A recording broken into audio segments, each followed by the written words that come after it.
guys, I wanted to come on and do the piece with you guys that I laid out the other night. I had picked out all of my pieces and had picked out just kind of everything that I wanted to go in it, and I kind of took pictures as I picked out the items, as I laid them out. Excuse me, nose itches.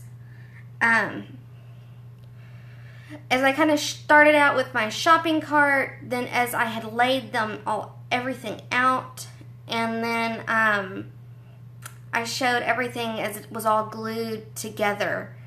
But I wanted to do live with you guys on just kind of the finishing of that piece and everything that I go through in my finishing process and what that entails. I've got some more elements I know for sure that I want to add, but I wanted to come on and finish this piece. This is one of just the one of the white frames from IKEA. It's what's called the Tollsby frame. And I just wanted to come on and finish. This is a frame that's designed to be double-sided, and this one in particular, love you too, Brandy, thank you. Normally I'm adding everything in the top where you can't access to get stuff in to this back compartment. But this does have two pieces of the acetate in them. So this piece of acetate will come out, so you can get another photo in this one and your photo be protected with the acetate. So I wanted to come on and finish out this layout with these. I love these because they have the little stand, so they're just these little freestanding pieces. And I wanted to get on here and finish this with you guys. So let's get started. And be patient with me because I'm going to have to turn... Yay, hi Joshy! I'm going to turn you guys down so you're looking at the desk, so give me just a second. Might be a little dizzy for a minute. Okay. So, I've got this laid out, and my next step is going to be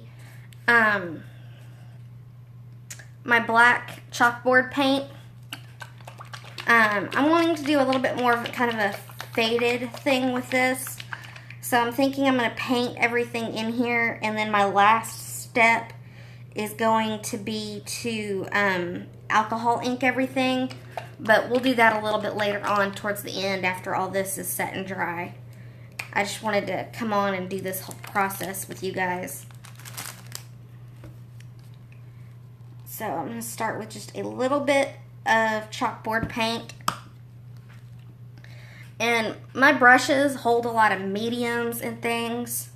So for the time being, I just keep them down in a little bit of water, because brushes can get expensive if you're having to repeatedly buy them because you let Mod Podge or something dry in them unexpectedly. So I've just been keeping them down in some water, and I know that's probably not the best for my brushes, but it's how I make sure they're good and clean. I'm going to use just a little bit smaller brush to pounce everything in.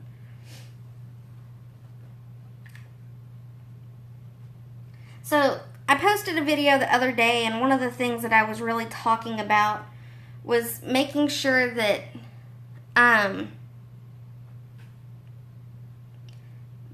it's the composition of the items that's pretty, not exactly the colors, because there's a lot of different, I've got the bronze at the head, I've got the more antique silver wings, the bright silver of this little steampunk gear, and it's just kind of, everything's really clashing. But when I can take the chalkboard paint, and I'll give myself just a clean, level playing field. So that's what we're going to do. And I just really dry brush this on. And I just kind of pounce this in more than anything, because all these things have little curves, and I just broke that off of there. Okay. I may wind up having to put that on with some super glue. But I am going to go ahead and paint it because I do want it painted.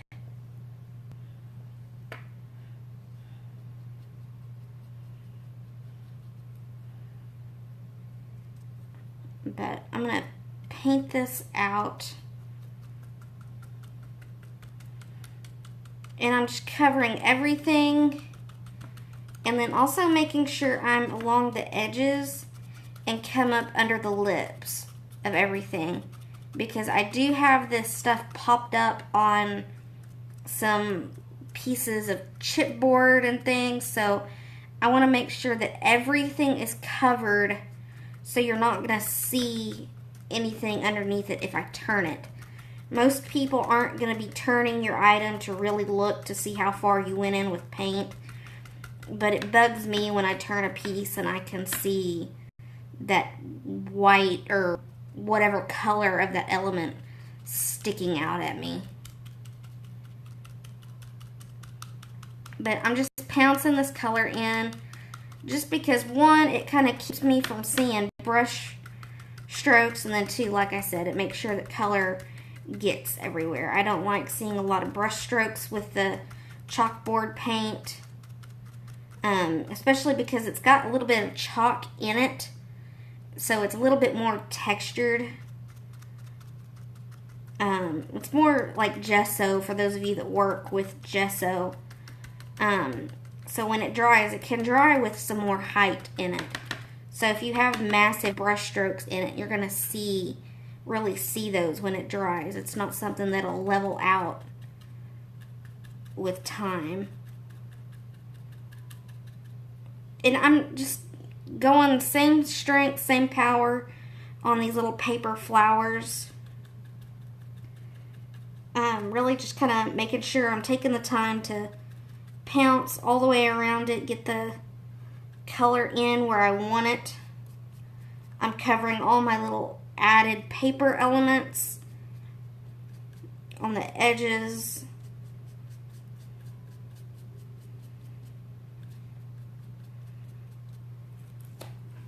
Making sure I turn it over to catch the back side, because if I have a picture in the back, you don't want to be staring at that white little tag tail.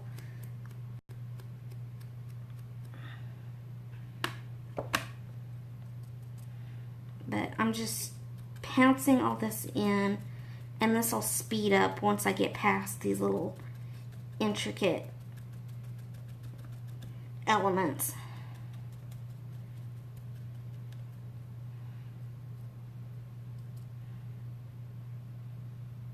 And these have rhinestones, so I think I'm going to try to work around the rhinestones on here, just so those will be poking through. So I'm going to go a little bit slower right around here. But if it covers up, I'm not too crazy worried about it.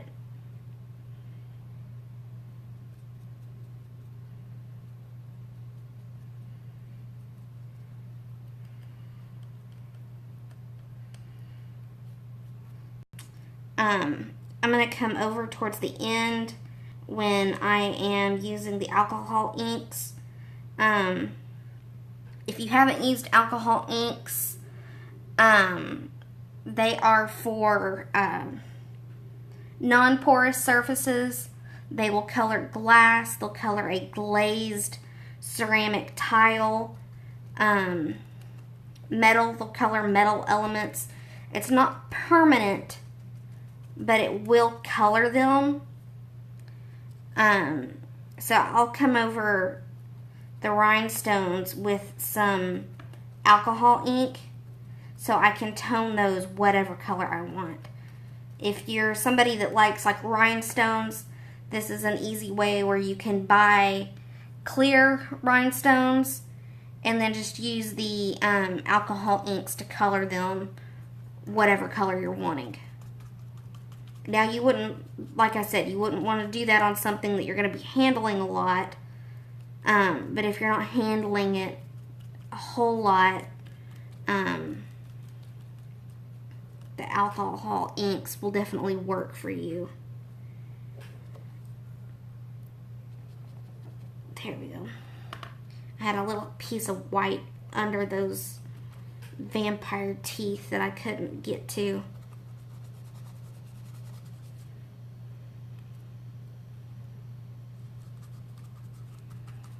But alcohol inks can also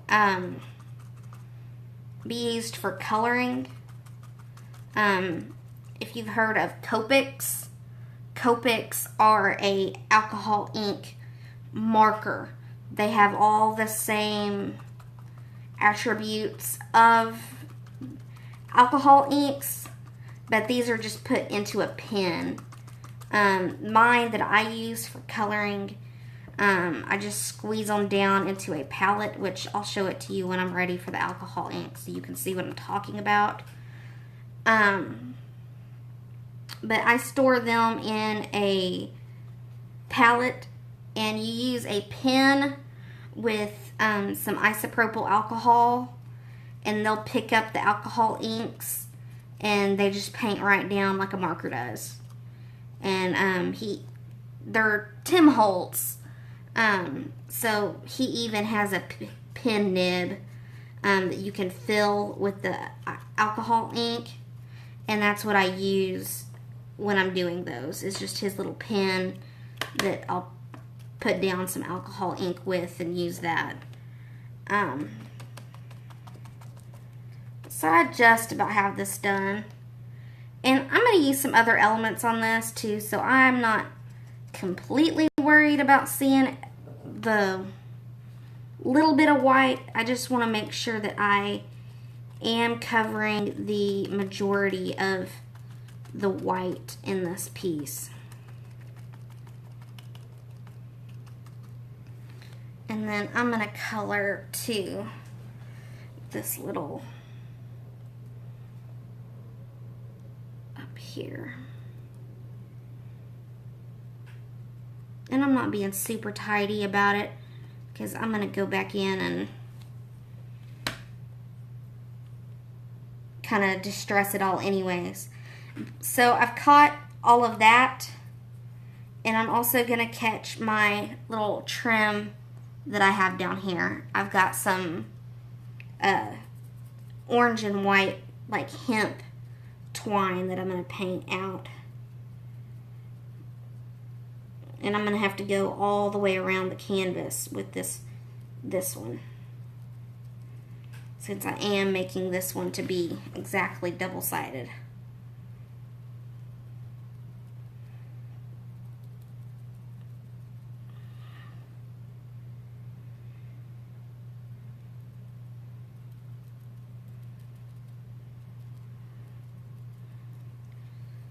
Always working the technical smooshing of paint.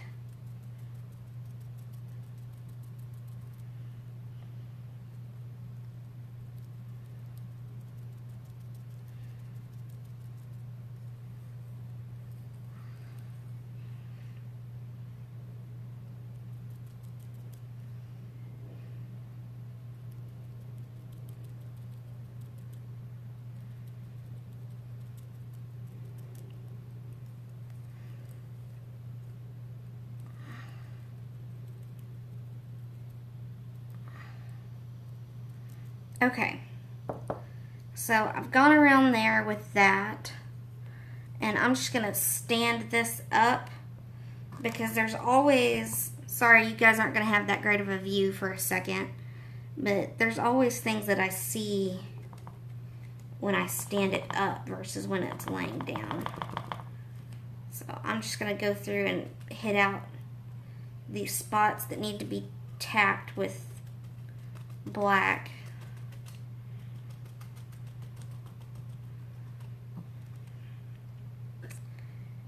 And normally from here, my very next step is to go in with my Inka Gold product. But I think today, instead of the Inka Gold, I'm going to do some more dry brushing. And after I do a layer of dry brushing, then we'll start in with the Inka Gold and the other metallic products and sprays and stickers and things to finish it off. So I am reaching for, let's see, that's not exactly the right blue. I'm going to get up for just a second and get the right color of blue that I'm wanting. So I'm going to turn this around and give me just a second, guys.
Okay, I'm back.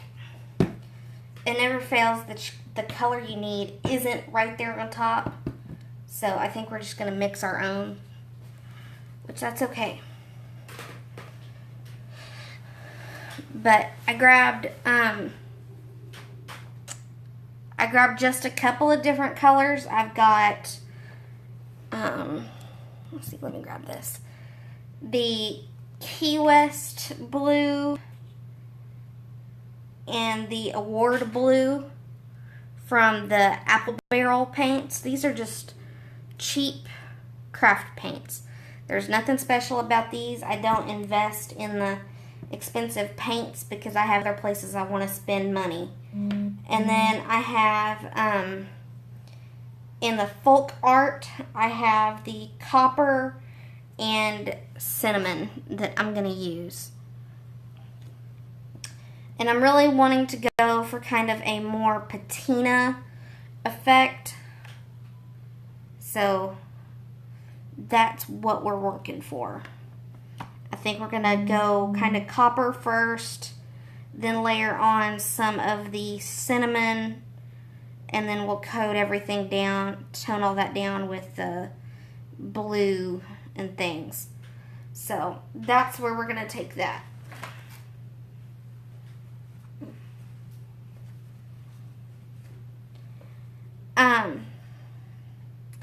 So like I said, I didn't have everything, but you work and I know it's in there somewhere. I just didn't want to hold you guys up for too long. So I'm going to start with the copper.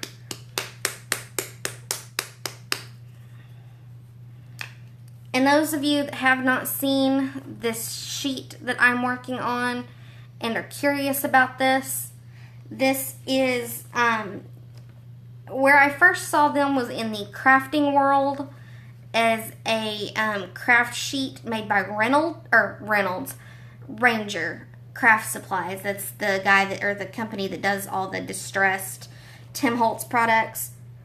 And I bought one and I used it for a while, but I don't remember if I lost it or what happened to it. It might have gotten ruined, but they're expensive. For one, it's like $20 for just a little like 16 by 24 craft sheet. And, you know, if you take on multiple places, then you need multiple craft sheets. Because it gets a pain if you have to clear off your desk and things to work. So I looked at getting some cooking some baking sheets, but those can get expensive too. And where I found these was on Amazon. And what they are is they're for the vinyl presses that do t-shirts. And these are the heat-resistant Teflon sheets for the vinyl presses. And I like these because they're non-stick. You can emboss, use heat guns on here. It's like 1200 degree resistant sheet. I can put my paints on them, let the paint dry. They scrape right off with a credit card or an old ID or some old gift cards. I'm always grabbing old gift cards from people just to hold as a stash because the other ones eventually get dirty and need to be replaced. But these work great. You're able to just work on it. I don't have to worry about cleaning it up. I'm not wasting paper plates. And if I need be to get off little bits and pieces of things, I can just throw it in the dishwasher, let it get washed, let it get clean, and go again. I think for a package of like 3 of these, I paid like $4. So, really cheap. So I've got my copper, and I'm just going to start kind of dry brushing everything. And I'm going a little bit more heavy-handed with the copper, just because I know that I'm going to be coming back. I want the black to poke through, but I also know that I'm going to be coming back in with some other colors to kind of take everything down. I'll try to bring this up just a little bit higher. So I'm just coming in and just touching everything. And I use the term touching just to mean that I'm not very heavily pressing on this. I'm more or less just kind of letting the brush run over what I'm doing. And just kind of letting the paint go where it's going to go and not really forcing it anywhere.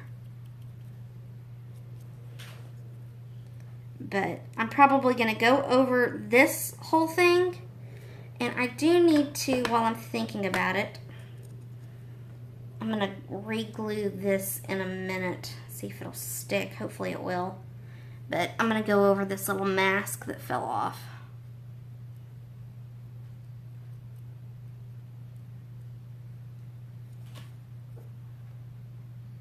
And I know I've been talking a lot about the Trinket Parlor on my videos.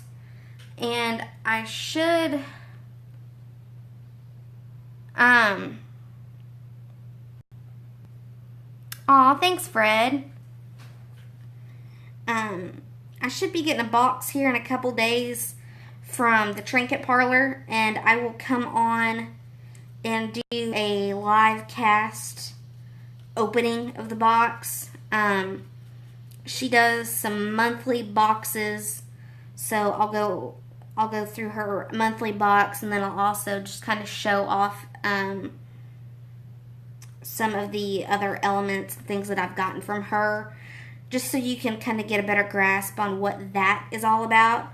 I know as far as resin pieces, she's completely unbeatable in prices.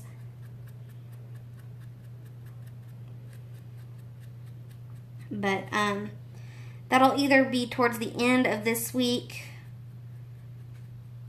maybe early next week. I'll get on and do a live video of that, kind of a haul video.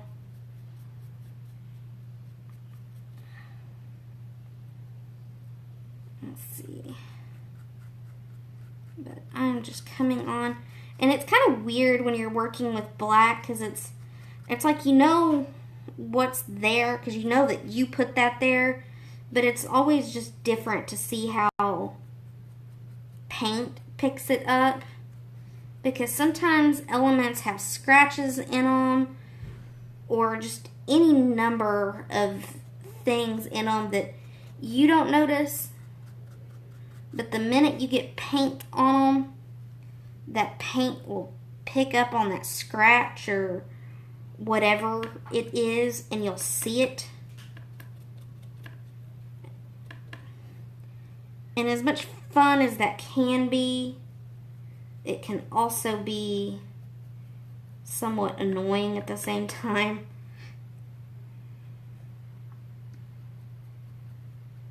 But it's a learning process, and sometimes it's just a matter of coming to terms with the fact that something's not going to work, or something's just going to have to exist scratched and kind of junked up, but that's part of the beauty of it all.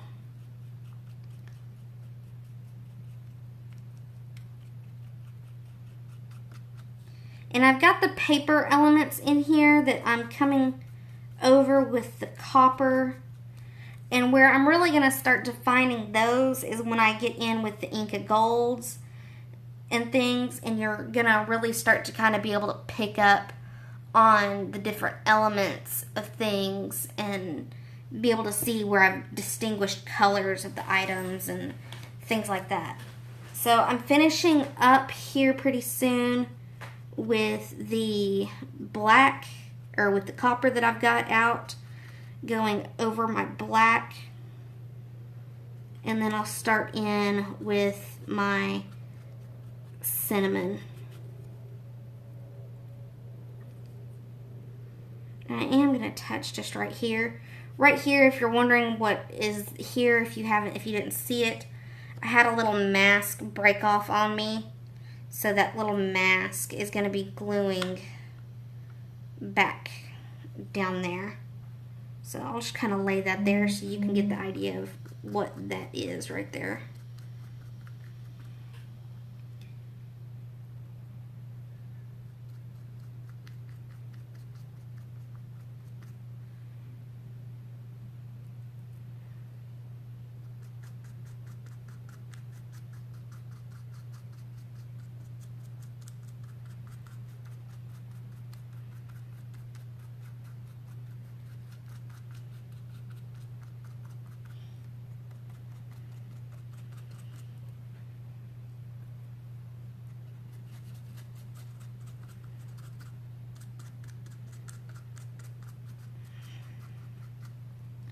And as always, I've got out too much paint, but c'est la vie, I'll use it on something else. The last thing I'm going to pick up with this is I'm going to make sure I'm getting right here in between the gear that I have glued down here. And then I'm also going to make sure I touch on this hemp cording that I've painted.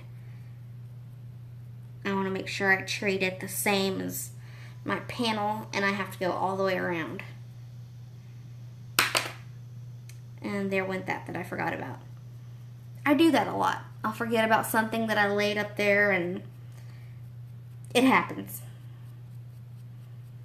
This is also how you learn what didn't fully stick down.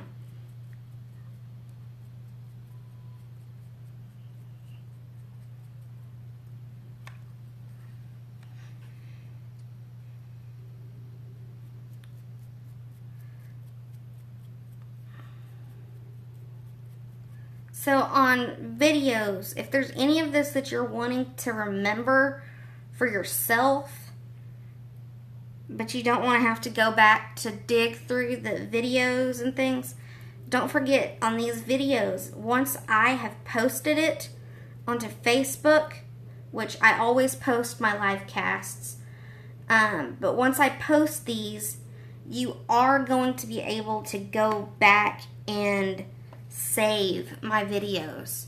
So save them, and you can access them on your feed if there's anything that you're wanting to remember how to do or anything that I said or anything in particular.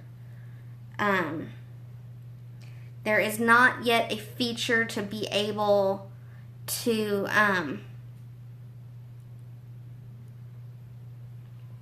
you're not yet able to save the videos onto your phone, but you can at least save them on your Facebook page to relook at anything that you need to. I am getting out my fine liner. You can get these bottles to put any sort of medium in them. These just have a really super fine little needle tip on them for getting into small things. I keep more glue, but I had a show this weekend and it's still in a bag somewhere, so I'll get to it in a little bit. But I'm just going to go ahead and re-glue this down. I think it just didn't stick last time because I was using that I just glued it down to that plastic.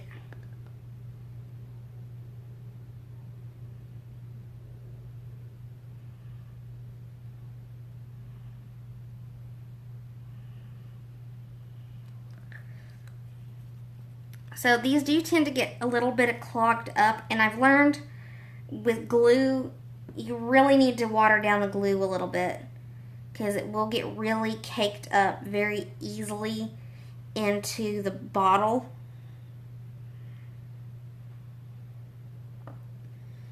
But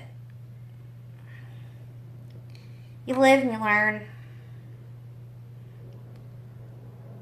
And then the lids do have a little needle, and that little needle feeds into this needle tip so you can make sure that these don't get stopped up. So I've gone in with the black. I've covered everything with black. I've dry brushed on my copper. And the next thing I'm going to do is I'm just going to start taking things back down from the copper in with the patina element. And then, as much as it sounds stupid, I'm going to bring everything back up with the Inka Gold products and things at the end. So I'm coming back in with my Folk Art Cinnamon, in which colors aren't necessarily what matters. You just pick a color of brown that you like and go with that. I'm just giving colors for reference.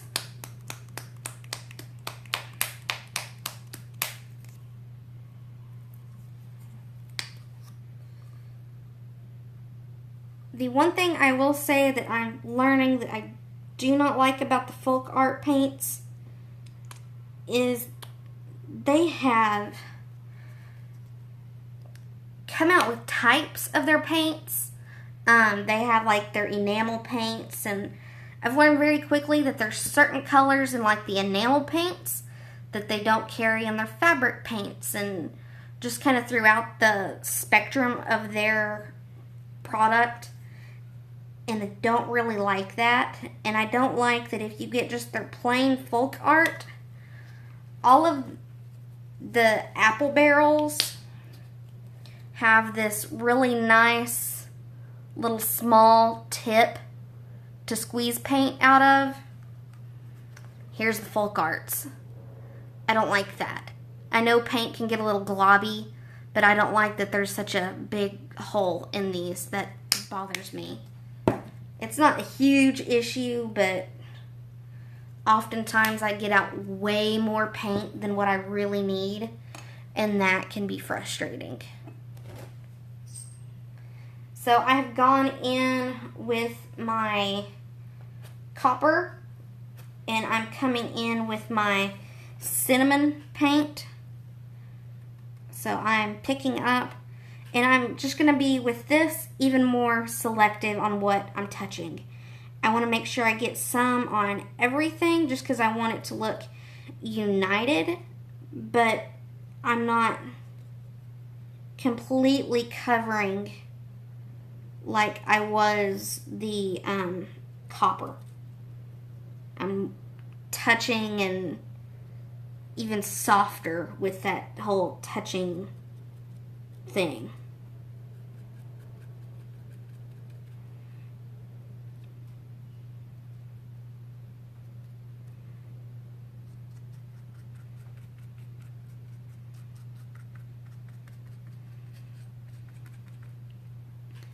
Got just a little bit of a gear down here that I didn't get any paint on.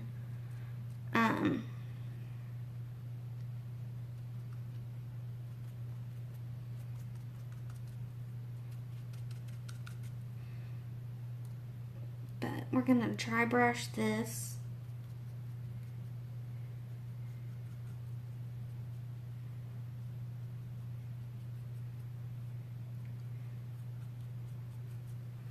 Hit the skull, and then we'll make sure we get this mask.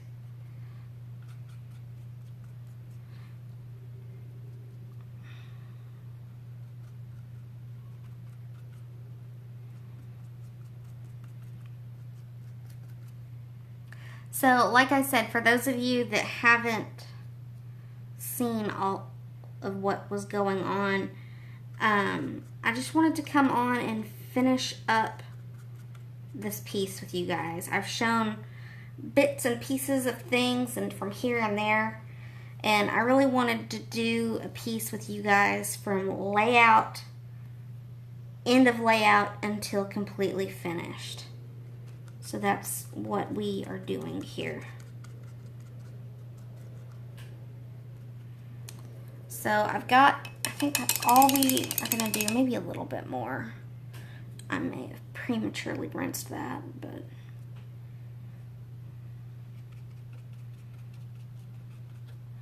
okay.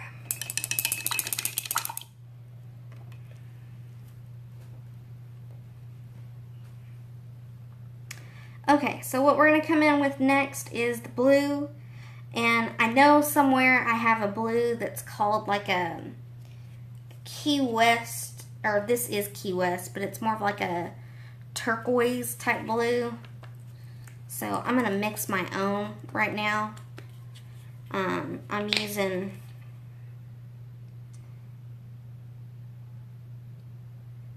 some of this Key West, and then I'm just going to use a little bit of this Award Blue.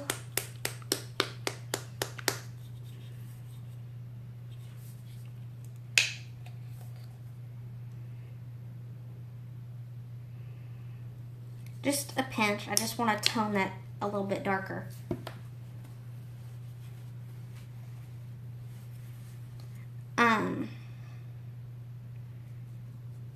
But I'm just going to give this a quick stir. Make sure it's the right color. Make sure everything's fully incorporated. That looks about right. Maybe not quite the color I'm wanting, but if I play with it much more, I'm going to wind up with a big glob of paint that I'm for sure going to waste more of. Which I can tell you I'm probably already going to waste too much of this. Because I always do.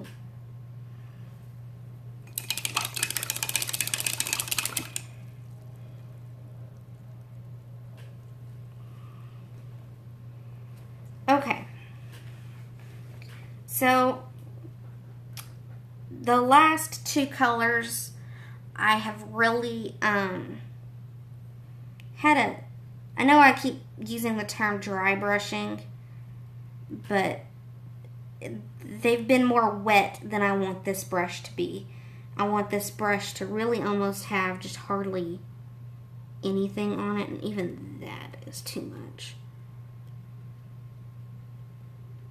I'm going to go a little bit heavier on the mask and on this. But this is more so just kind of tapping onto things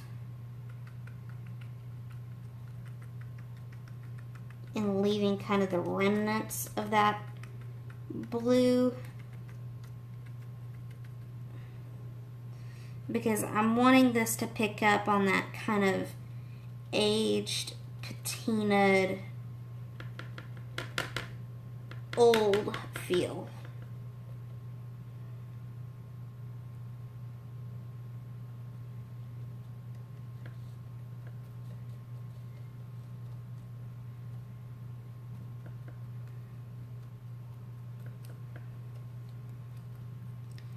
So I'm picking up just bits of color, and some places are heavier than others, but we are going to pick up color and then we'll pat it down in places.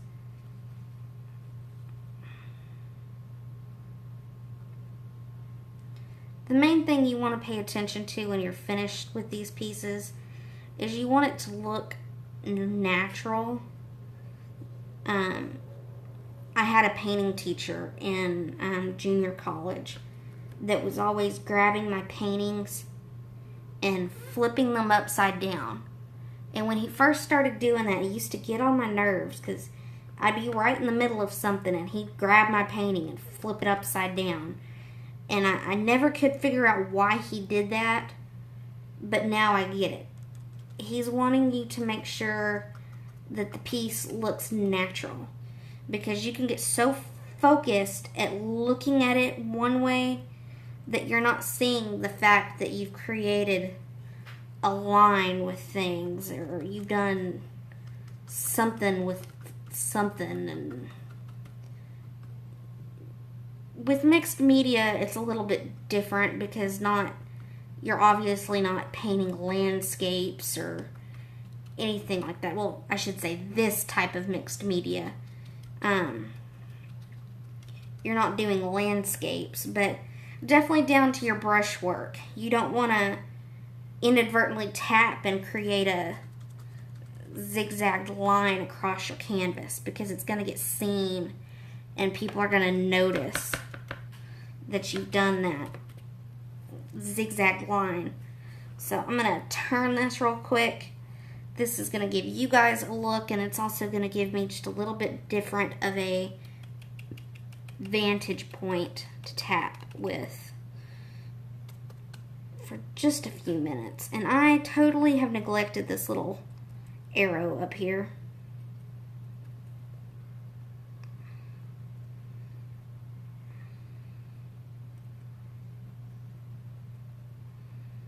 So I'm just going to tap him out a little bit more blue. And we are going to let that live that way.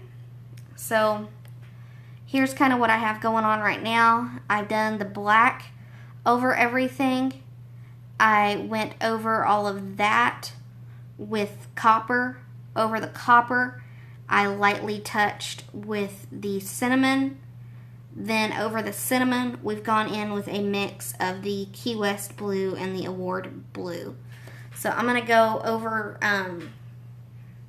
my trim down here, and then we'll start in with some of the other products. And I totally just goobered right there.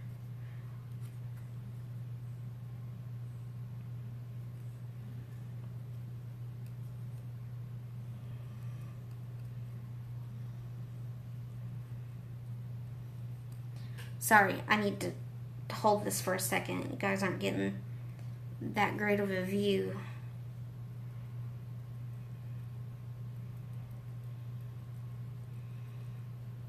Okay. So I've colored that.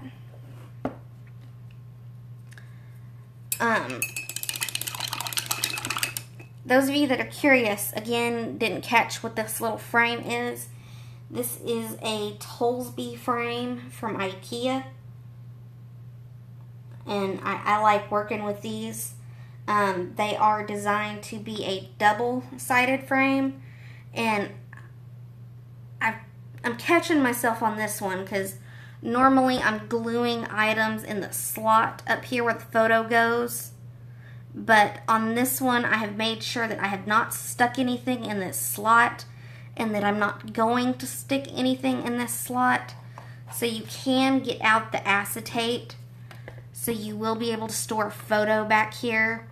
I have the acetate working, the other piece of acetate working as a backer for my mixed media piece. Then you'll be able to get in a photo and the other piece of acetate over your photo. So you will have that other photo. So if you could wanted to set it on your desk, you could have the photo on one side and the mixed media on the other. I feel like sometimes that makes things just a little bit more accessible to people if they feel like they can do more than one thing with it than it just be a piece of art. Excuse me, I have to get a drink.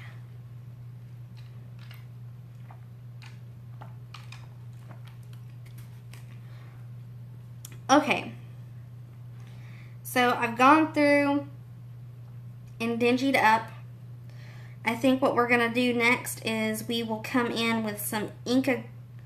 I don't know if I want to do the Inca Golds next or if we want to do alcohol ink and do our frame next. I may go ahead and do the frame, so let's go ahead and do that. Let me grab the couple of colors of alcohol ink that I need. I'm going to turn this around so you guys can have this to look at, and I will be right back. Before I touch this real quick, because I have also neglected these little teeth, and I don't want to do that. Okay, I'll be right back. Give me just a second.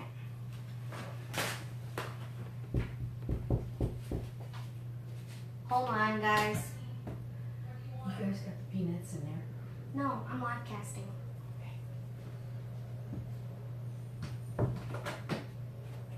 Sorry, my grandma had a quick question.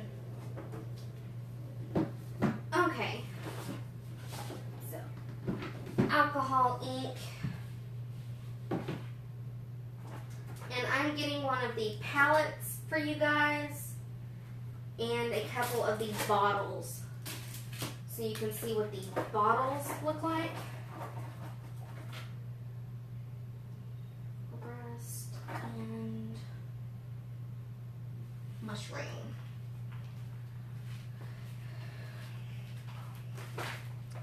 So here's one of the palettes. I'm trying not to set stuff down in paint.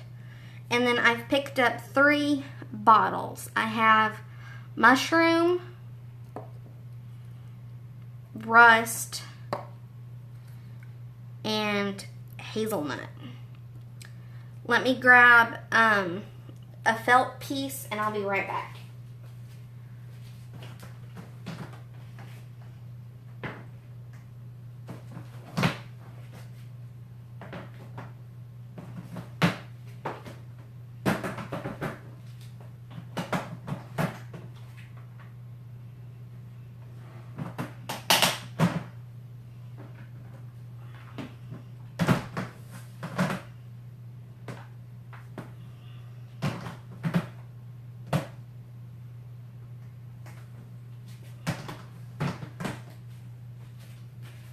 Okay, so he makes the little hand tools that this felt will stick to, but for me it's too big. It doesn't squish and it's harder to get down into the crevices of where I want it to go, so I don't use it.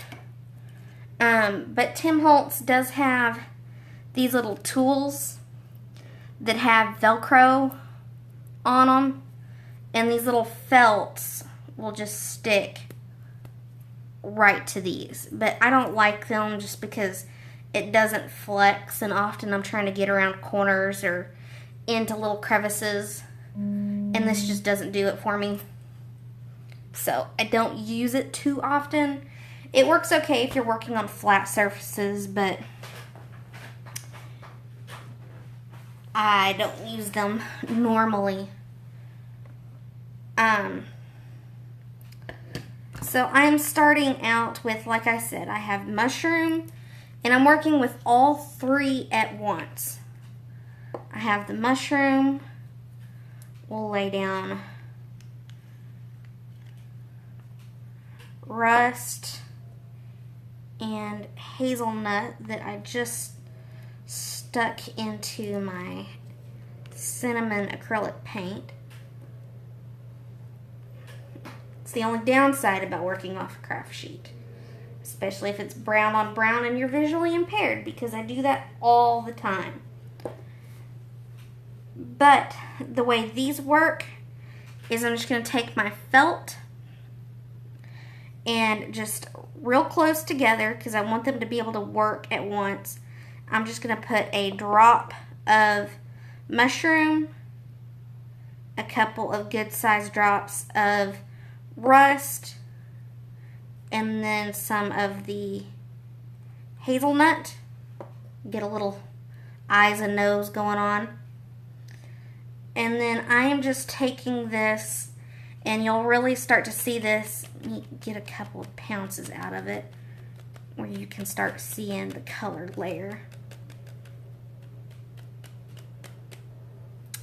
Oh, so you can see how the color is starting to layer up. And you'll even more so catch it when you're really seeing, if you look at it in person. I'll catch some pictures to see if you can really tell it where it's not kind of modeled out into one color. You can also go over your other stuff if it didn't like model enough for you and you're wanting to get some more color on, you can. I am going to really quick take out this back layer of acetate that would be my cover for my photo, or for the photo that's put into this, because I don't want to get acetate or alcohol ink in that. Alcohol ink will lift off with other alcohol. So if I get this on anything that I don't want it on, it will come off. But you'll just work with these pads, pouncing your color where you want it until you can feel kind of that your pad is drying out on you. And I'm really just kind of, I put all these in dots, but I'm really just kind of making sure I'm rocking my hand when I'm doing this, so I'm making sure I'm catching all those different colors in there. So I'm getting kind of that multi-tonal effect.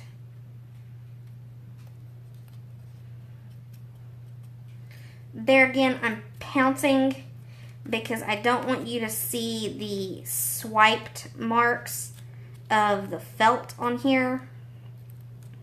I want it to feel more kind of set and aged for years and occurred.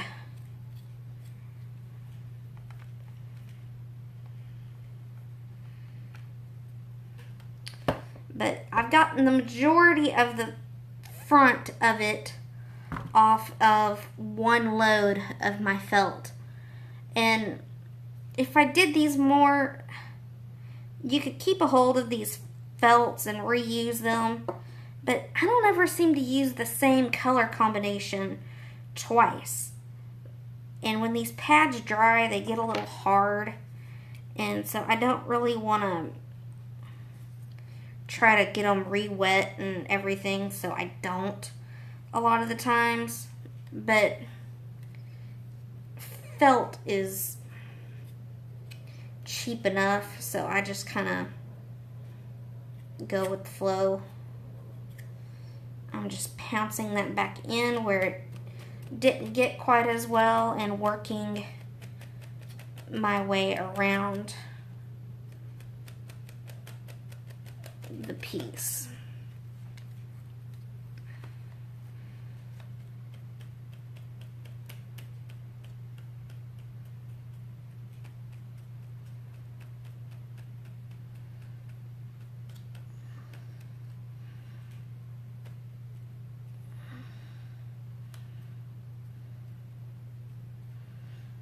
And I'm going to go ahead and go around the foot of this next, because when I go, I want to just give that time to dry.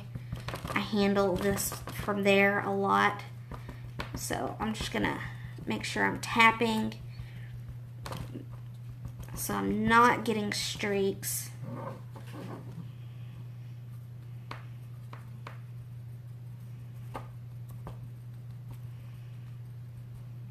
Does anybody have any questions? I can try to see if I can help answer anything.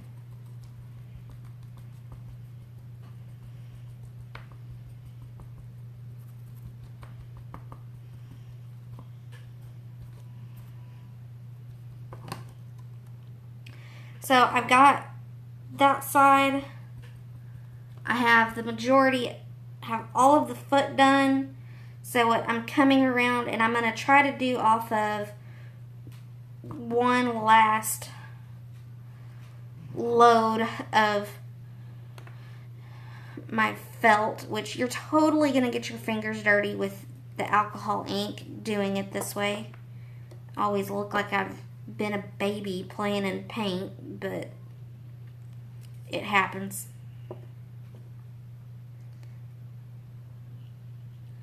But I'm going to try to do this back off of one more fill of my pad.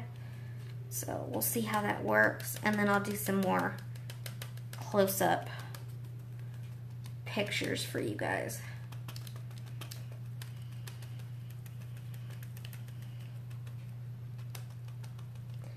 And this rust color seems to be a little overpowering. So I may do one more squirt of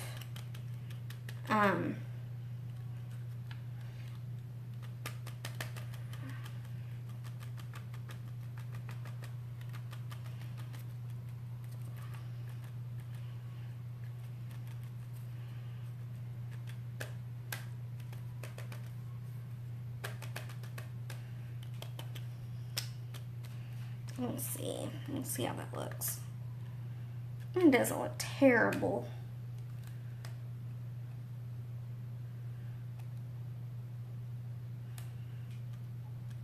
Okay. So that just makes sure it gives this a real kind of neat little mottled look with the inks.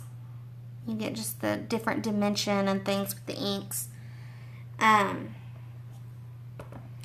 I did not get up here very well. Try to get down in there a little bit better. Okay. So this is dry. I'm going to give my fingers a minute to dry before I go slipping back in the acetate because I don't want to get that dirty. Like I said, not that I can't use the alcohol to pick it back up. I just don't want to have to get it out and risk getting the alcohol on something that I don't want to get it on. But I'm going to let this sit and dry. I just wanted to show you guys real quick while this is drying, while I'm talking about alcohol inks. The alcohol inks, as I said, will color glass, will color like a ceramic tile. They work really good on like Yupo paper, doing different things. I mean, you can look up, these are Adirondack alcohol inks, and you can search Tim Holtz alcohol inks on YouTube and get all kinds of different videos from him on how he uses them and the things that he does with them. He gives some good tips. But this is a palette put out by Ranger. I really like their palette layout. But I just squeeze, when I'm wanting to use these to color, I've just squeezed some of the alcohol ink into every bin and you let it dry. And then I go in with their pen that they have, which I didn't get their pen out. But you can go in with their pen and just use their pen that you could fill with rubbing alcohol to pick up some of the ink so you can color with that. And this is a great way, when you color with them, you can color on paper or you can take them onto other elements. This is a great way to be able to travel with your alcohol inks if you don't want to have to take 20 bottles of alcohol inks and still be able to get a good palette. These will work like Copics as far as the coloring and blending ability of them. This is straight up the same thing as Copics. Copics are an alcohol-based ink. You could even, if you wanted to, you can buy empty Copic markers. So you could, if you really wanted these in just a straight marker form and didn't want to have to work with the palette, you could get some empty Copics and fill up a Copic like you would with the various inks made by Copic, and you can make your own markers. But these will color glass, resin, metal, anything like that, anything non-porous you could get colored on. Like I said, it's not permanent, but it'll help you get color.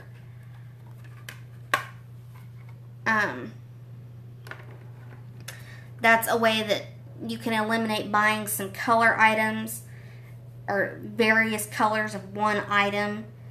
You can buy it in clear or white, whatever, and color it yourself. So I've given this time to dry and everything, and I think the next thing we are going to go in with is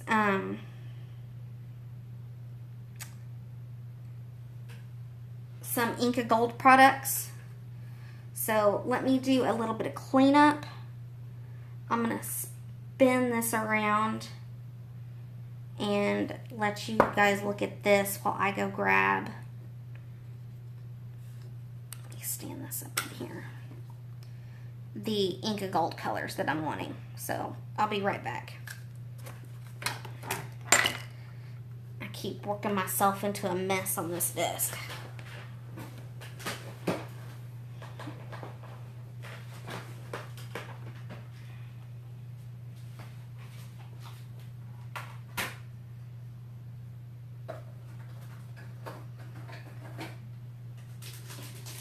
And again, guys, if you have any questions about anything, let me know. I'll do the best I can to answer.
Okay, so I've got some of the Inka Gold product that, again, if you haven't caught the videos before where I've used them, is a color product that is suspended in just a bit of wax.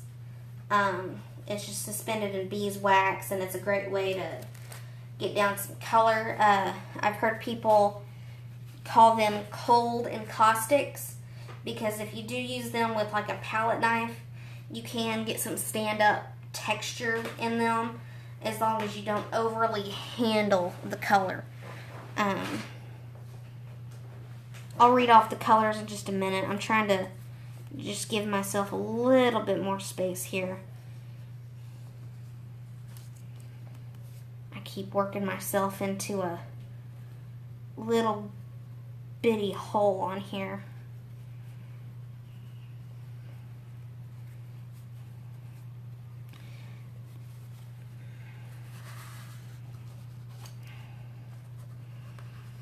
Normally I would just let this dry and scrape it off with a old ID or gift card or whatever I had laying around. But I need the room, so it needs to be clean, or cleaner than it was. Okay, so in the Inka Gold, which you can use your finger to get this on, or you can brush it on with a brush. But in here I have green, yellow, brown, gold, as that falls over on you guys. Just plain silver, gold, old gold. All these colors kind of sound alike. And then I'm going to use a little bit of steel blue.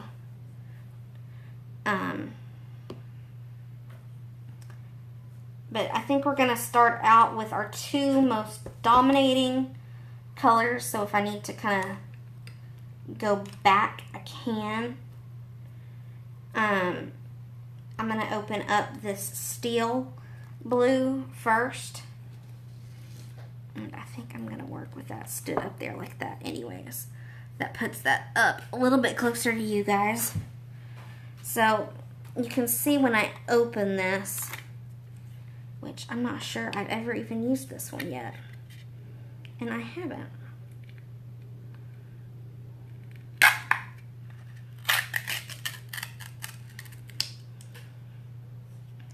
You'll see this gets some good stand up with it.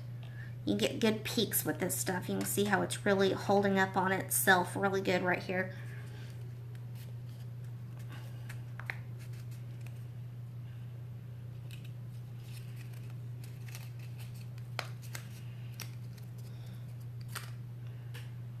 But I'm just going to use a brush with this and pick up. Hold on, just. I'll have to call that person back.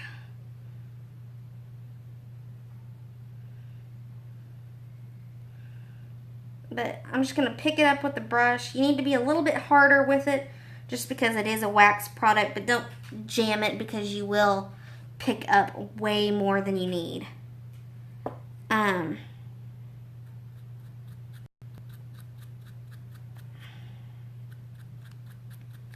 But I'm going to go in with some of this, which that's just getting to be annoying.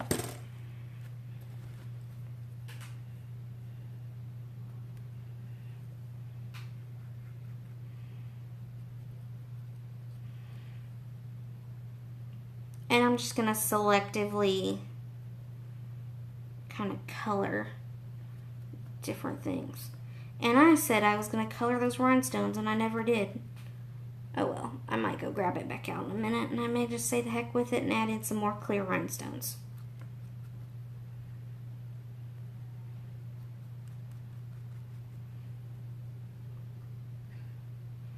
I'm just picking up some color in various places, putting it down.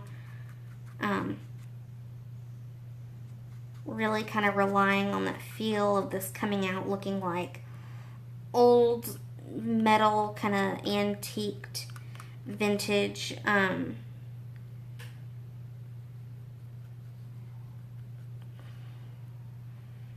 We'll go in and finish off with some micro beads, some other little phrases and things like that. So we'll get to that shortly after I finish with the Inka Golds. So I've used the steel blue, and now I'm going to go into the green yellow. Now I can clean my brush afterwards, but as long as I'm flipping over, I normally don't. But especially with like the blues and greens, because the colors, it might tint it out just a little bit darker green, but you're not overly going to notice. And I'm not making sure my brush is perfectly clean either. But I'm going to go in and just pick up some of that green. A little bit of green's going to go down in places. We'll pick up more.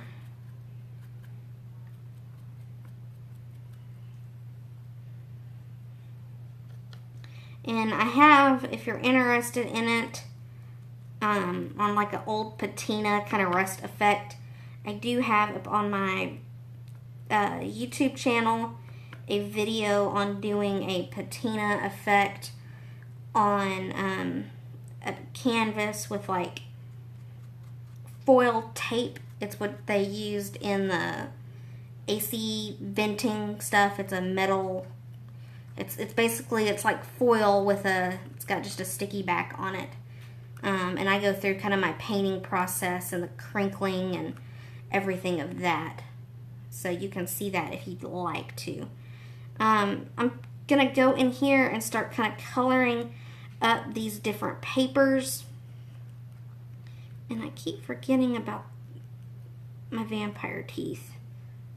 I keep wanting to leave those out for whatever reason. I think my eyes just aren't wanting to pick up on that. But I'm just kind of selectively coloring things. I'm touching everything, but it's really with the paper elements that I want to be a little bit more selective, because I want to make sure I'm layering things to where things are standing out. There's things that you're seeing over others, because otherwise I've put in money into the tags and things and you're not seeing it and you're not going to notice it. And I want to make sure that you're getting the full effect of everything. And I'm going to get just a little bit more green down in this piece down here, and then we'll go to a different color. Okay. And I probably will not use all of these colors I got out. I just wanted kind of a variety of things. I'm going to get out my silver next.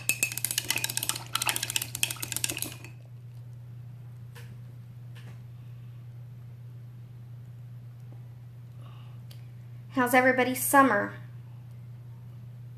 Been doing anything fun?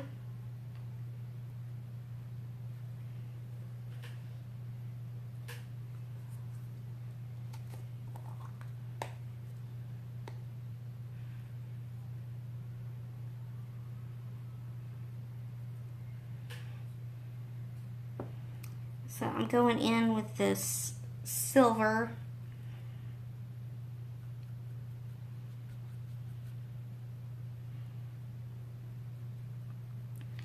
And I'm wanting to lay in some, but I don't want to lay in a whole lot, just because I've taken so many of these elements away from silver. I don't want to get too much in here, but I want it in here just kind of as a pop, really.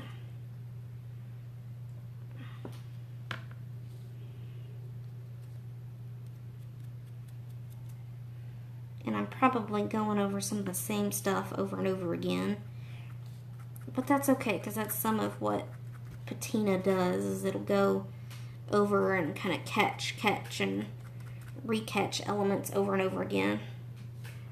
But something I have not been getting that is back in here that I want to make sure I touch is I've got a doily back in here. And I kind of forgot about it until just now. I was looking at it and I saw that in here, and it's in here, and then it's also up here too, and I forgot about it. So I want to make sure I get it so you can see it.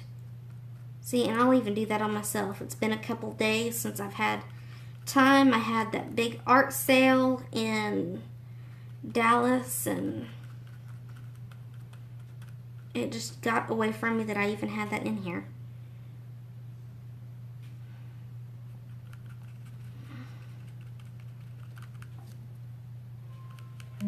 Get in just a little bit of color. I'm going to lay down some silver on those, kind of on the gear, some more on the chain. And there's some different brands of things in here.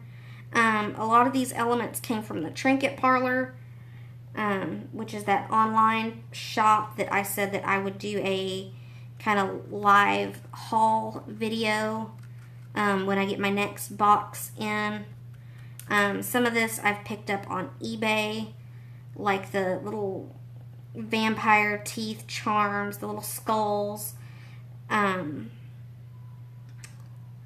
This chain chipboard that's in here, if you're interested, is a Dusty Attic chipboard.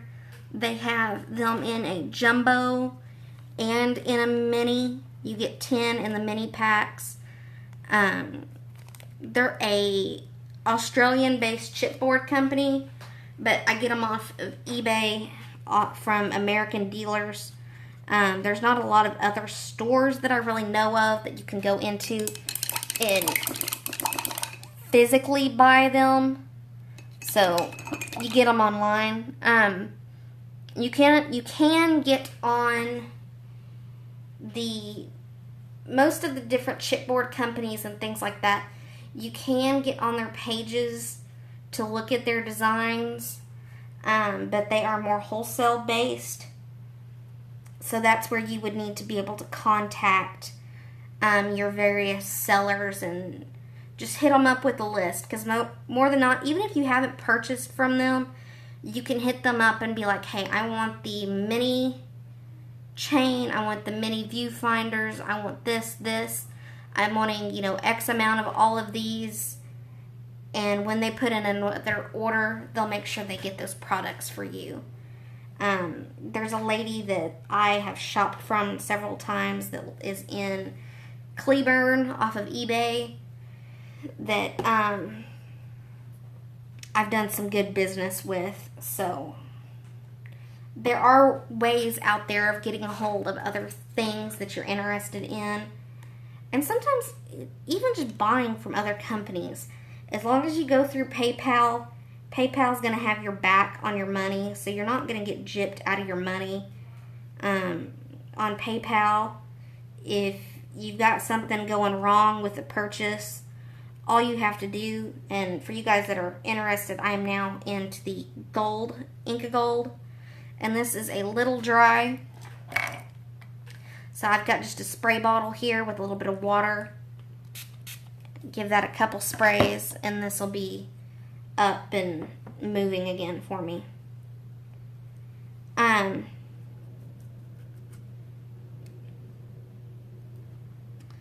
But eBay and PayPal both have dispute buttons. So if you haven't got something, haven't heard from a company, and you're just curious about your stuff, you can dispute items on there. I hear so many people that are afraid to use different services because they're afraid of not getting the product or whatever.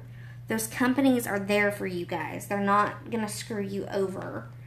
A purchase that I made here recently that was not affiliated with eBay, but I paid through PayPal, was from a Polish company called 13 Arts. I paid.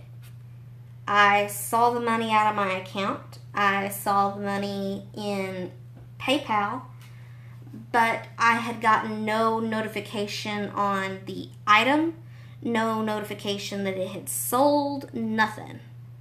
I got my receipt from them, but other than my receipt, I was in the wind about whatever happened.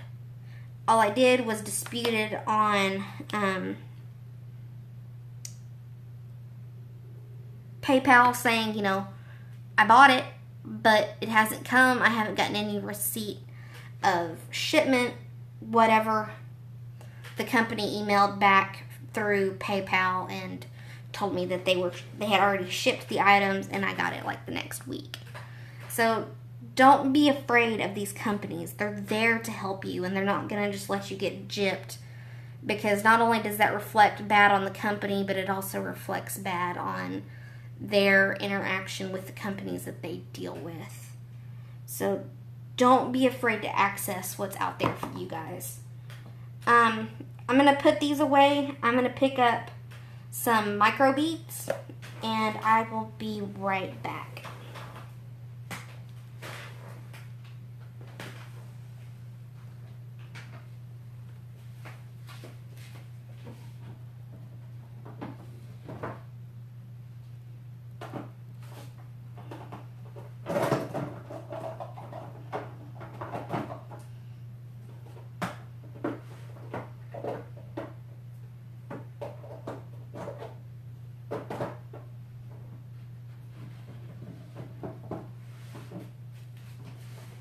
Micro beads belong in sparkle. Let's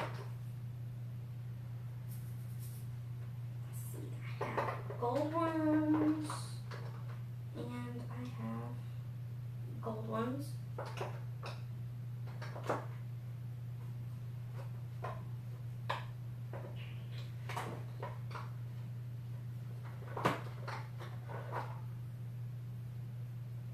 I don't think I want green.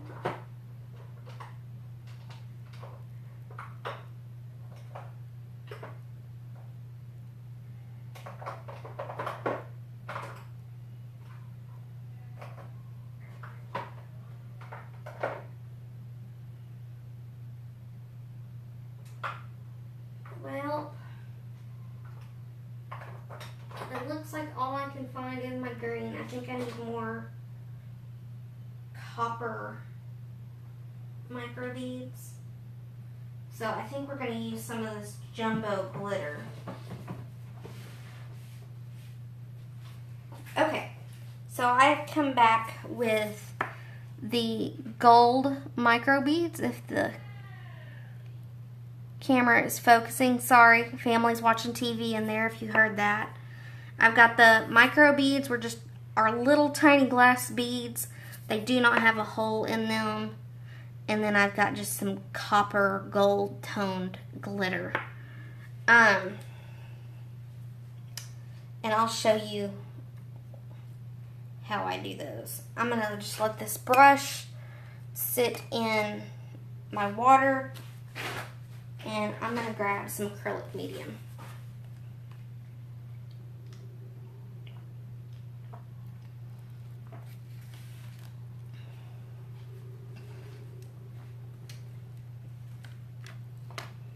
Okay, so I'm just using, I got this a long time ago. It's just a big container of the Liquitex gloss gel. And my cushion totally just slid out from under me, but that's okay. I've had this thing forever and it lasts forever. Gloss gel is basically, if I can get it open,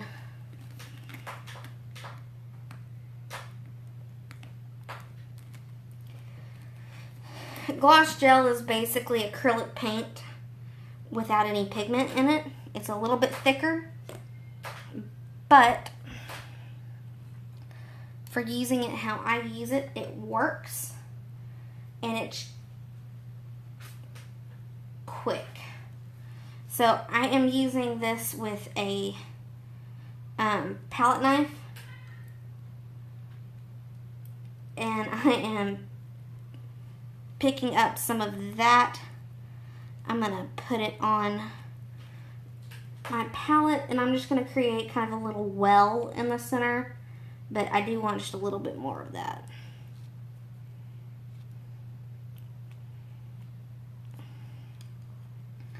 But I have that in a well. Let me close this, and then we'll get on with the process.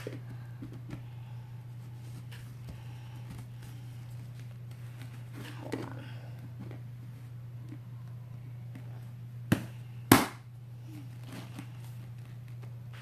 Okay.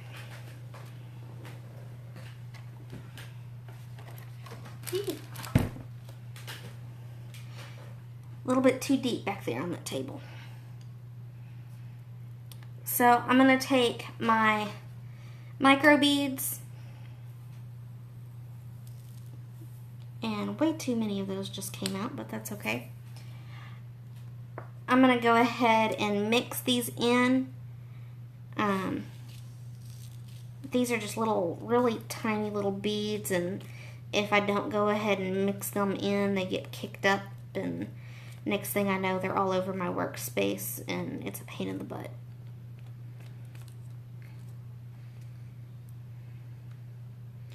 So I'm just mixing that up into there, just so I'm not pouring them on, because I can use it more kind of in a traditional manner where I lay down glue, shake on the micro beads, and then shake off the excess. But this just pre-suspends everything to where it's not flying in the air and it's easier to use. So I've got the micro beads in, and I'm going to take a little bit of this copper glitter, and we are going to go in with a little bit of the copper glitter in there as well. Do just a little bit more of that. And we'll make sure we mix this in.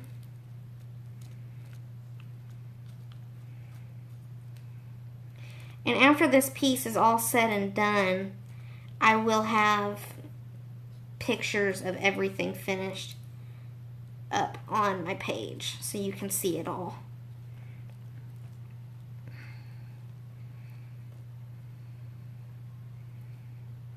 Okay. So there again, hands-on approach. I'm just putting everything on with my finger. I see people all the time that do these things and they're assembling with brushes, and I just can't feel what I'm doing with a brush. I can with my fingers.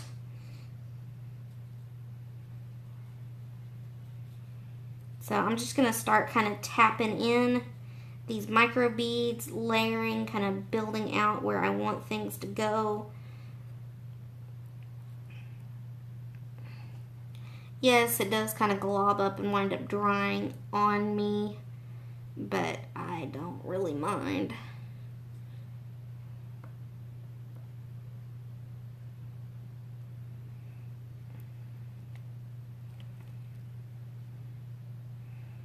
Kind of all in that process of working.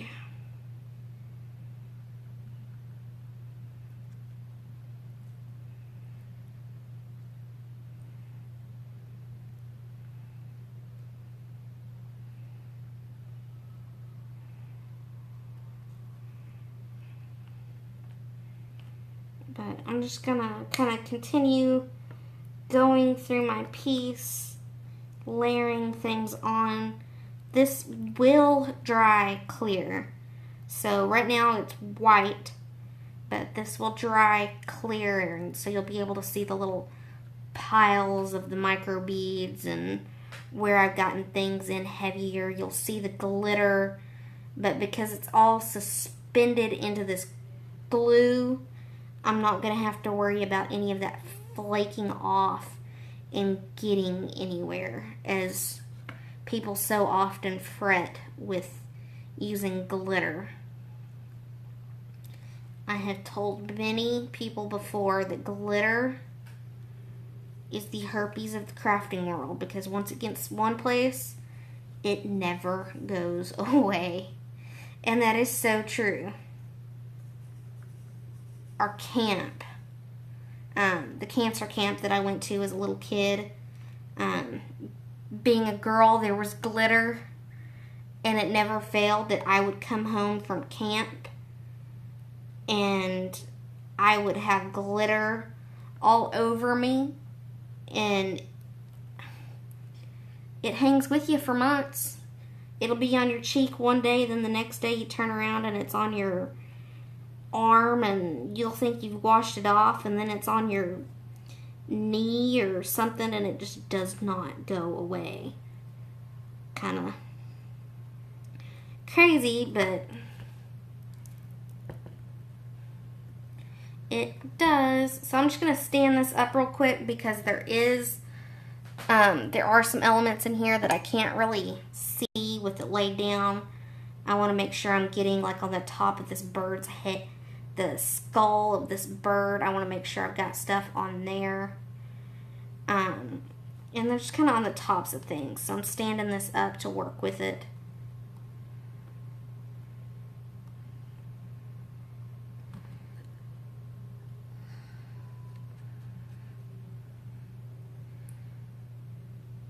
And then I think we're going to go around. I kind of already did it a little bit, but I'm going to kind of just go around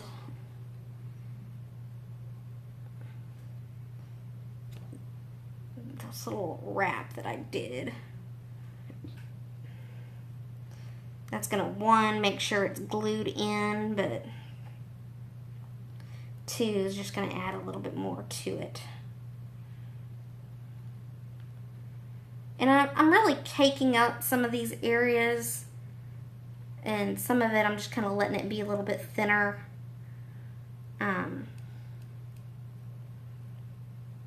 As I try not to wipe off other parts.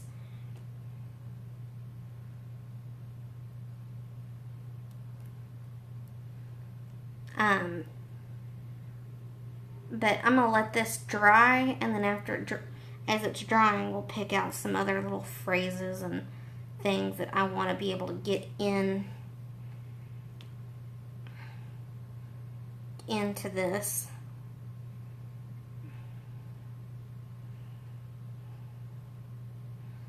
Because I like to have, as much as I want this to be a little, interesting with things to come around and look at and things like that, I also like them to have just little words and things in. It's little things to just kind of get your eyes to pause for a minute and go, oh, that says something. Not that I'm really trying to get a huge meaning across with my artwork. I just like for it to say just a little something here and there, if it can. And I am just about down to the bottom of my glitter.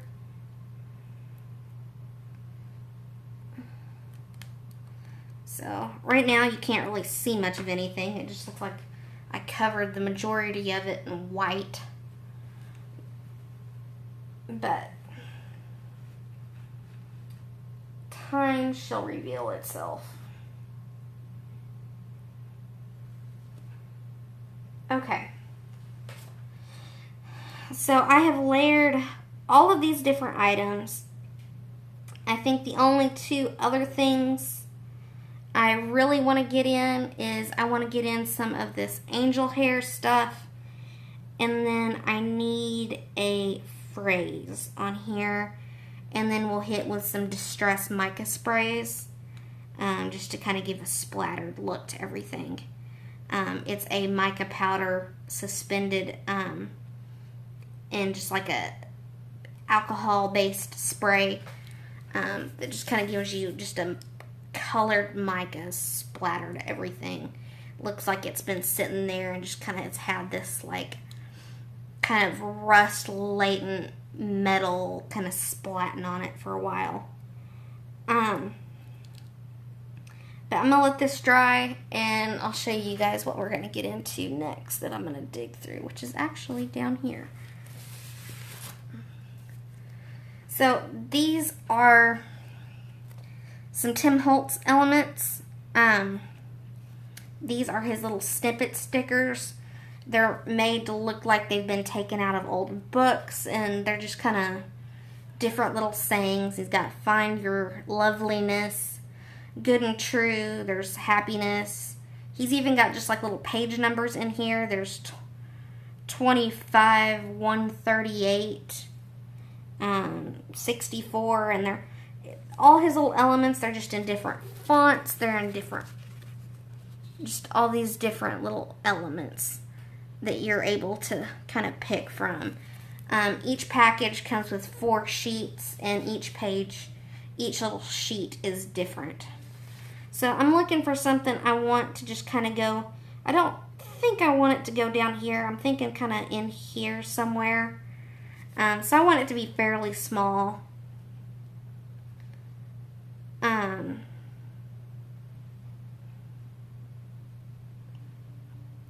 He's got nothing beyond my grateful heart. She was wishing. Found himself in a strange land. To be preserved. I like that. To be preserved. As my mom yells in the background. I don't know if you guys could hear that or not. Let's see, I keep a little stockpile of little scraps and things over here that I use just for this purpose.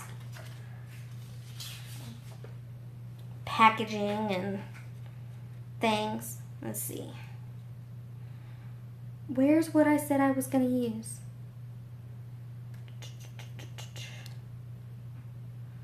Let's see. I know I just saw it on here.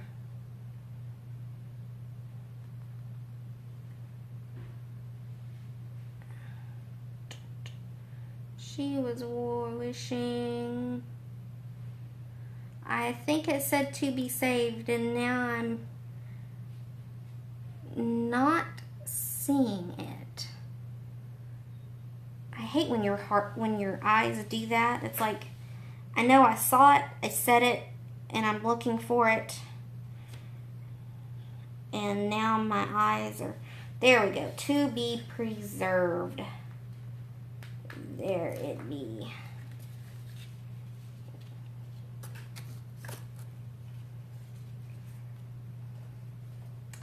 To be preserved. I'm going to do this on black.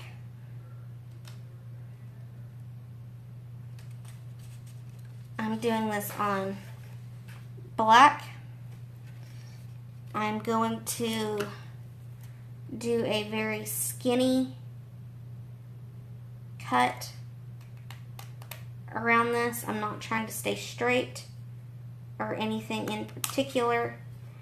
I just trimmed it. Slipping that back. So I have to be preserved matted on just a little bit of black. I'm going to take my fine liner again because I have not dug out my other big bottle of glue yet. And get just a little bit of glue on here.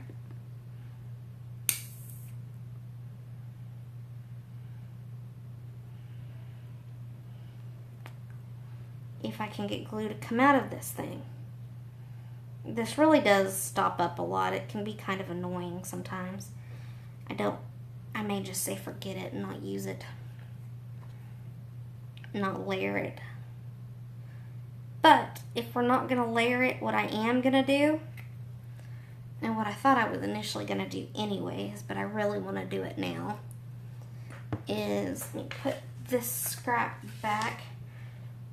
I have a bad habit of tucking things under my arm to hold them. I bead that way with my wire tucked up under my arm, so I'm always doing that, holding stuff up underneath my arm. I'm using my Prima distressing tool. This has a heavy textured distressing side on this side. There's a softer textured side on this side. This comes with a bone folder. There's just a distressing blade, kind of like running ribbon along the edge of a pair of scissors down here. And then also at this end, it's got like a metal brush for distressing paint or paint chips and other things like that. I've used it before on some paint chips that I stole from the store. I've always had a thing for paint chips. But I'm just running this along to kind of give it just some little distressed and curl up kind of the edges so it's not so straight on.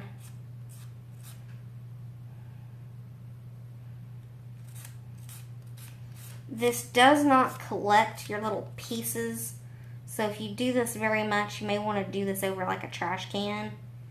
But with this real fine stuff, it basically just turns it into powder, and I really don't have a way to control where the little paper powder floats.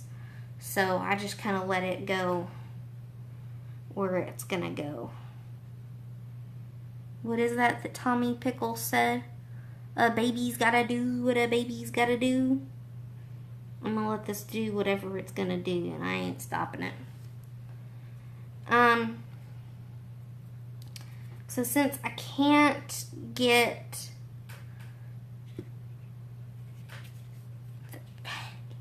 that glue to work, and I don't want to leave you guys long enough to go find that, I'm going to squeeze out just a little bit of paint and use that as glue.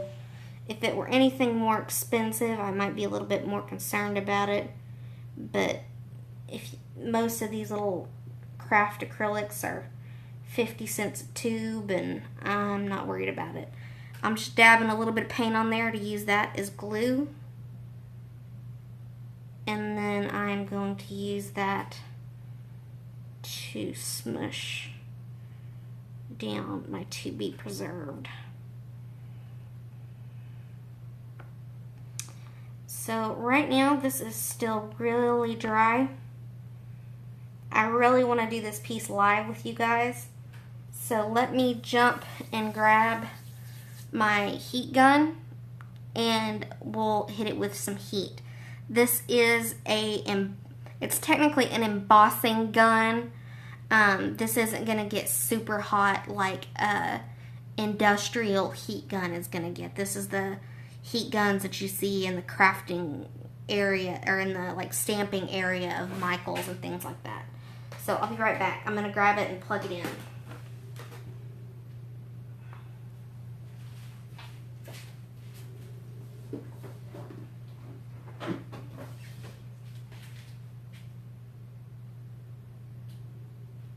Tool.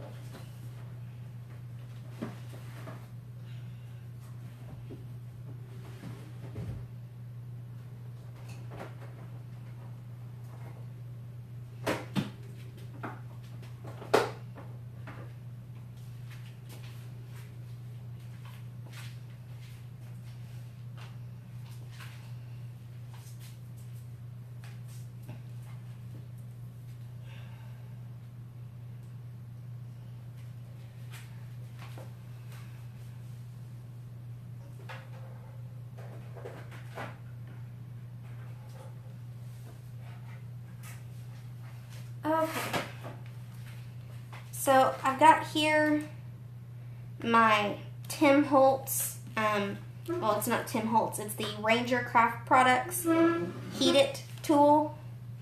This looks more like a mini hair dryer.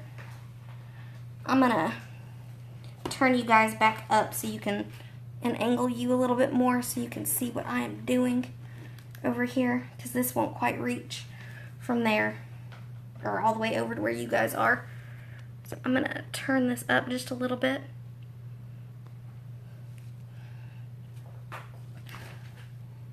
Oops.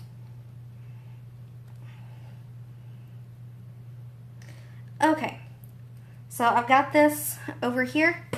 Here's my little heat tool, and you'll notice it does look like a little mini hair dryer. I was using it to dry something one day and some kid was telling me that's not gonna work, and I kept having to tell him it's a heat gun, it's not a blow dryer. But what I like about this one is this is not super loud. This is more about the heat than the air. So you'll notice when I turn it on, it's not loud at all. So I really like that because for inside space, it doesn't get super loud. But I'm just going over this with the heat tool. I don't want to rest in any certain spot for too long, just because I don't want this to start melting anything anywhere. Not that it's going to get that hot, but I don't want to give it the chance to do that. But I can see when stuff starts to happen that things are drying and what have you.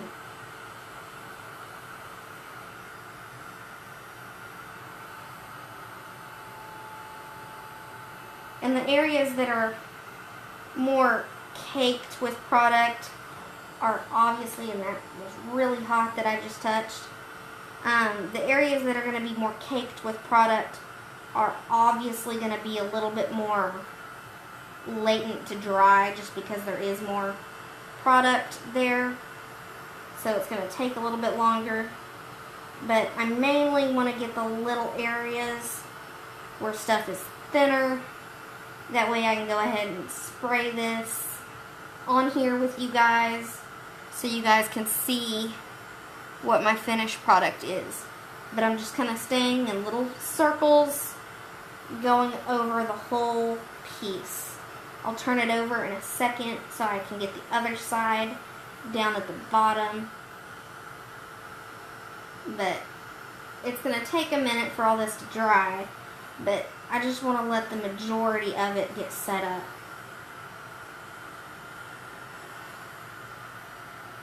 And I can tell I may go ahead and give this a break because that back is starting to get fairly warm. You just want to be conscious of your surface that you're working on. But I'm just going to lay this over here. But I really like that tool because it's not screaming at you while you're trying to use it. It is quieter.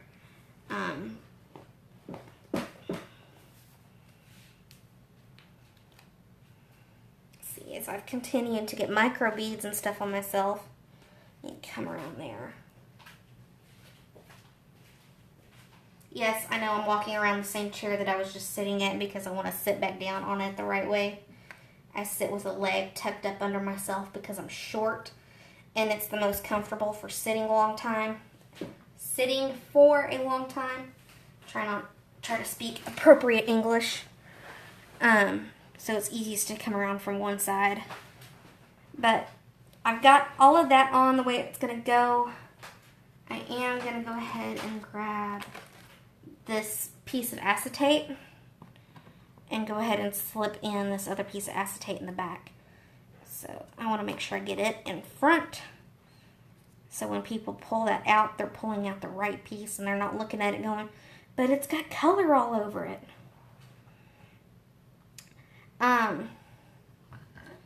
For the most part, let me see. Let's turn you guys back here. And we are going to go back down a little bit. But for the most part, you can see what I've got going here.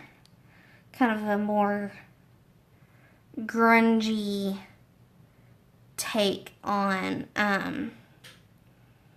kind of some Halloween, more spooky feeling stuff. I've got the chains, the gears, bird skulls, wings, got some vampire teeth in here.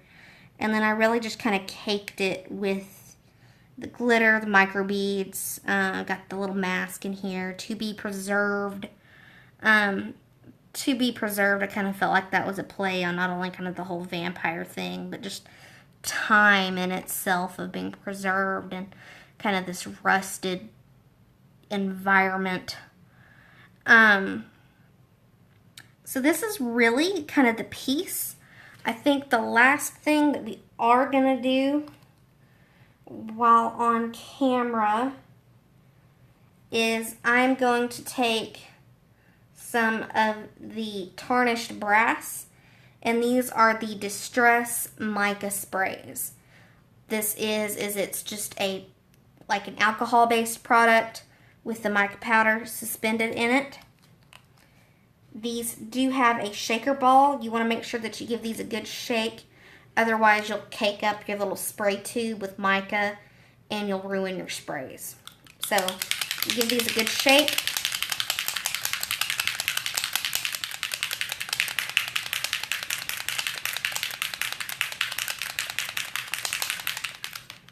And then I'm just going to do a couple of sprays just from a good distance. I don't want to completely just smash it out with this mica, but that just kind of gives it a good chance for the stuff to just kind of fall on it where it wants to.